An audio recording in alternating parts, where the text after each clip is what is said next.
We almost had a fire in our RV. I'm going to show you what happened to us and how to avoid it yourself. This is a light fixture. This is a typical light fixture you find in most RVs. Ours is a 2010. You probably have fixtures just like this in your RV. This takes incandescent bulbs. They're a 921 bulb, I believe. This fixture was in my daughter's bedroom, and I want to show you where the hazard was. And actually, we didn't know that this fixture was a problem. It was the fixture above our kitchen sink, which is to the left of me, that actually started to smoke and sort of catch fire, and led us to replace all of the fixtures. But we actually took this out of her bedroom, and I'll show you in the video, her ceiling had almost caught fire as well. So let's take a look at this real quick. You guys can see inside this fixture, the wires were just melted and just about to catch fire, and later in the video I'll show you the ceiling, actually dark spot where it has started to steam up. So let's take a look at what we need and how to fix this and how you can avoid setting your RV on fire as well. Hey guys, before we get started, I almost forgot, and luckily Sadie here reminded me. I need to let you know what tools you need to install all of these new lights in your RV. So basically, super simple. You're going to need a pair of linemen's or electrical pliers. You're going to need a various assortment of screwdrivers depending on what kind of screws is in the ceiling in your RV. Mine have square-headed screws. Next, you're going to need some electrical connectors. These are called butt connectors. The ones that I got is for 18 gauge wires, and you can tell what gauge wires are in your RV just by looking. So take a light down, and if you read the wiring itself, it'll say what it is. You can see I've got a bunch of lights that I've removed from my RV in front of me. And we're going to start the video with this, the project being completed. All the new lights are in. It's very bright in here. I would say at least 2 or 3 times brighter than it was before. The LED lighting is amazing. And the lights that we purchased, you can buy yourselves. They are Optronic LED RV interior lights. You can get them from eTrailer, and they're $13.49. I'm looking here on my phone. The model number is RVILL34. Those are the ones that I put in my RV, and they replace these lights. Now, I want to talk about why I did this. We replaced the lights because in my kitchen sink, directly above my kitchen, we were doing dishes one day, and there was smoke in the house. And luckily I was home and doing dishes and didn't walk out. And I was like, what is going on? And the smoke was coming from a light fixture. And this is the light fixture that's smoking. And if you guys can see this, the wiring here is all charred and black. And if I flip this over, you can see this connector has turned black and is discolored. And this thing was starting to catch fire. And I was home for that. So during the process, we replaced 13 total lights. And the reason I have them all here is I want to show you, these lights over here are the ones that are in okay condition. These are the ones that were fire hazards.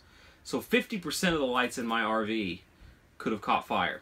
And I'm making this video to share with those of you that full-time travel in your RV. This is very important. Check your lighting. You can take the lights down. They just come loose. And check inside here, so where your switch and your wiring connection goes. You can see this one is slightly yellowed, and you can see on the outside these connectors have turned yellow. These lights were never changed. These are factory lights. They have the factory bulbs, factory fixtures.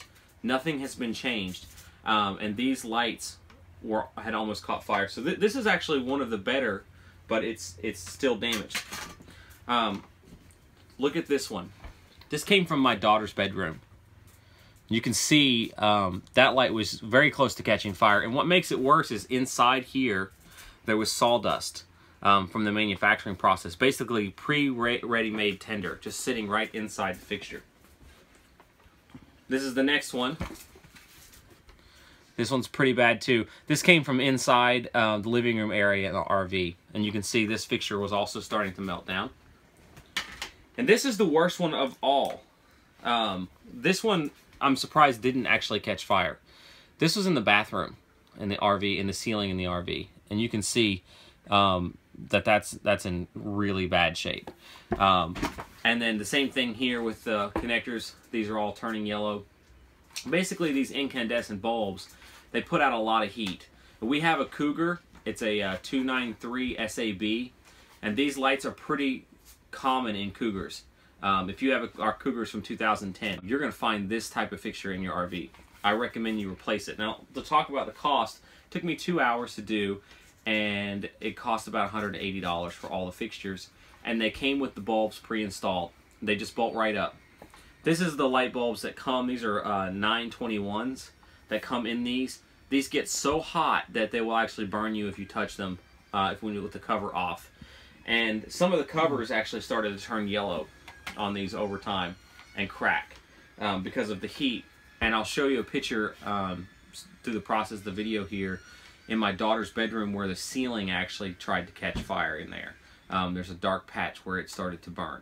So please check your lighting, and let me take you to the next step, and I'll show you guys how to install these. First thing you need to do is remove your light covers. To do that, you just slip a screwdriver in, a flat screwdriver, and just pry it sideways, and they'll pop out.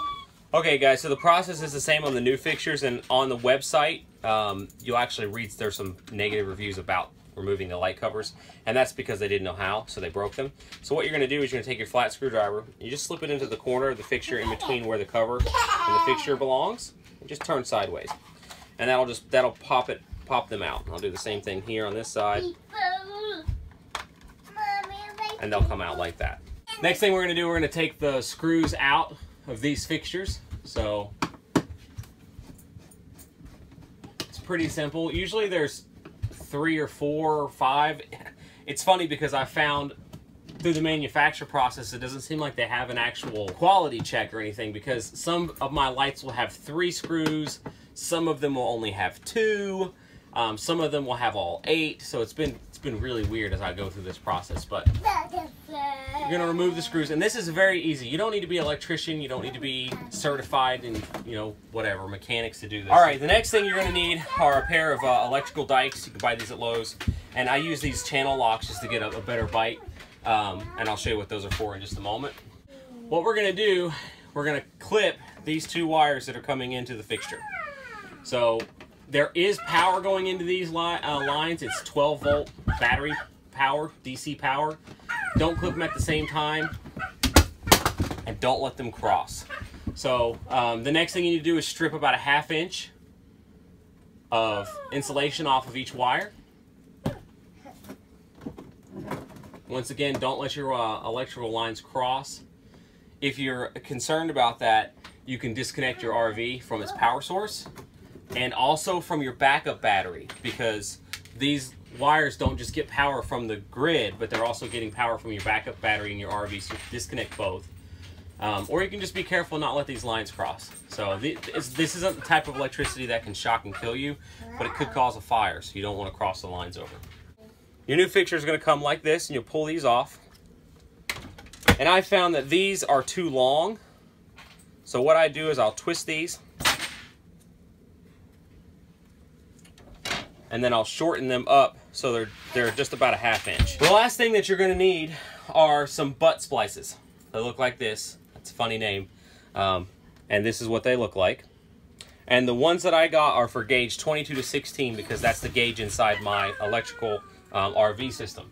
When you pull your lighting down, you can actually look at your wiring and see what your gauge is. So it's probably won't be able to see it on the video, but right on the wire it tells you what gauge the wire is. So you'll know which butt splices you'll need for your particular RV, and that could be different than mine. These are very, very easy to do. You're just going to slip the end in, and then you're going to crimp it over. And that's where I like to use my channel locks, just because they get a stronger bite, I believe. And you just crimp that in. And you do that for each side. And then you're going to repeat the process, and it's very easy. It's white to white, black to black. Because it's a 12 volt wiring system, it's pretty standard. Now, the thing about LED lighting is that it is polarity specific. So you can't wire it up backwards, because if you do, the lights won't come on. So you can test them just like that. And if they don't come on, you've probably wired them up backwards. So you'll just take your splices out and switch your wiring around. And it's not dangerous to wire them up backwards. They're not going to catch fire or anything like that. But they just simply won't work because of the type of design LEDs have. The power won't flow even with the switch on if it's wired up backwards. So they're very safe to install. and it'll keep your family safe. You've seen them in the video and some of the pictures in the beginning of this video. Some of the incandescent lights in these RVs are dangerous, and I highly recommend that you change them out as soon as possible so you avoid fire hazards. All right, I'm going to go ahead and put this up now, and I'm going to screw it in. And basically, it's the reverse process. You'll put it up, you'll put your screws in, put your light covers on, and you're done. So I'm going to go ahead and do that, and I'll see you guys at the end of the video. So thanks for watching. All right, so the light on the right-hand side of the screen is the new LED, and the light on the left-hand side is the old incandescent. And as you can see in these two photographs, the LED is much, much brighter, and it's really better to see it in person, but it looks absolutely fantastic. All right, guys, I just want to thank you for watching the video, and here's some pictures of some of our previous adventures that we've had this summer and this spring. We've been all over the country doing various things, and we'll have some updated videos kind of telling you guys where we've been and what we've been doing. But until those post, I just want to say thank you. Please like and subscribe, and stay safe out there. Have a good day.